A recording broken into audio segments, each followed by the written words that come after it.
नमस्कार विद्यार्थी मित्रांनो, आज आपण बीएडला जो असेसमेंट फॉर लर्निंग अध्ययनार्थाचे मूल्य निर्धारण नावाचा जो पेपर आहे त्या पेपरमधील बोधात्मक क्षेत्रातील उद्दिष्टे ज्ञान व आकलन या घटकाविषयी माहिती मिळवू। मी प्राध्यापक M R. Joshi M A. SET Shri Sharada Bhavan शिक्षण संस्थेचे अध्यापक महाविद्यालय नांदेड येथे सध्या असिस्टंट प्रोफेसर या पदावर कार्यरत आहे। चला तर पाहूया बोधात्मक क्षेत्रातील उद्दिष्टे ज्ञान व आकलन।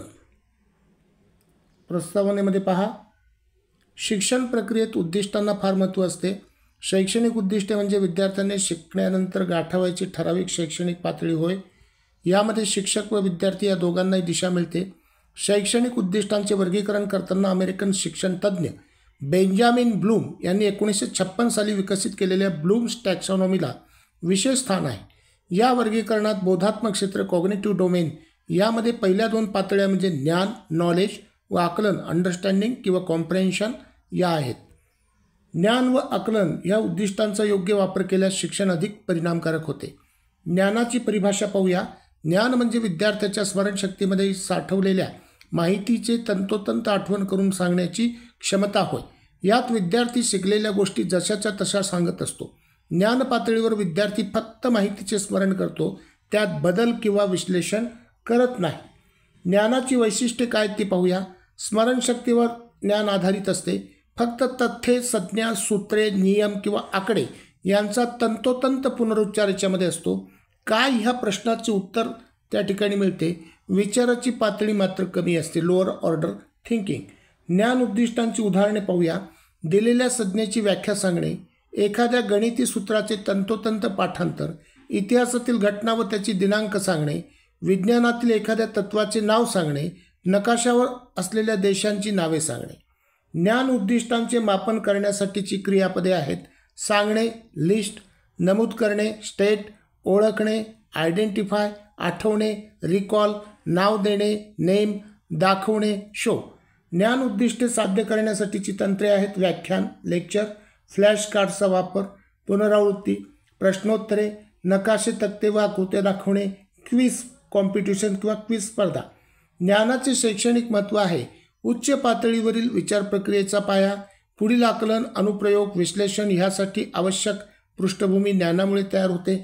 परीक्षांमध्ये बहुतेकदा ज्ञानावर आधारित प्रश्नांचा मोठा वाटा त्या ठिकाणी असतो। आकलनाची परिभाषा आता पाहूया। आकलन म्हणजे मिळालेल्या ज्ञानाचा अर्थ समजून घेऊन त्याचे स्वतःच्या शब्दांमध्ये वर्णन करणे किंवा त्याचे स्पष्टीकरण देणे होय। यात फक्त पाठांतर न करता संकल्पना समजून सांगणे किंवा स्पष्ट करणे अपेक्षित असते।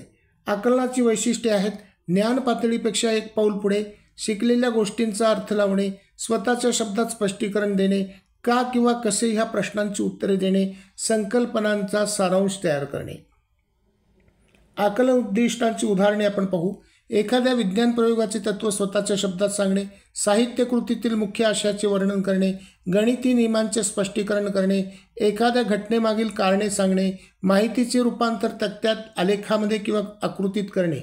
आकलन पातळीवरील क्रियापदे आहेत स्पष्ट करणे एक्सप्लेन, वर्णन करणे डिस्क्राईब, भाषांतर करणे किंवा स्वतःच्या शब्दात सांगणे ट्रान्सलेट, सारांश देणे समराईज, उदाहरणे देणे इलस्ट्रेट, अर्थ लावणे इंटरप्रेट।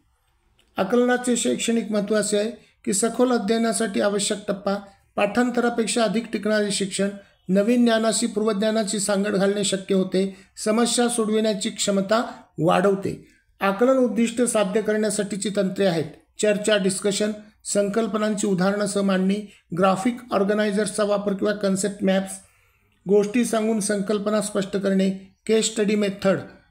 तर निष्कर्ष काय निघतो पाहूया। ज्ञान व आकलन ही शिक्षणातील मूलभूत उद्दिष्टे आहेत।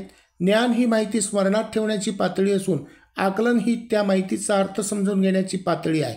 दोन्हींचा योग्य वापर केल्यास विद्यार्थी फक्त पाठांतर करणारा न राहता संकल्पना समजून घेणारा, त्यांचा उपयोग करणारा व पुढील उच्च पातळीवरील विचार प्रक्रियेसाठी तयार होणारा होतो। शिक्षणाच्या गुणवत्तेसाठी या उद्दिष्टांचे नियोजन, अंमलबजावणी व मूल्यमापन अचूकपणे करणे मात्र गरजेचे आहे।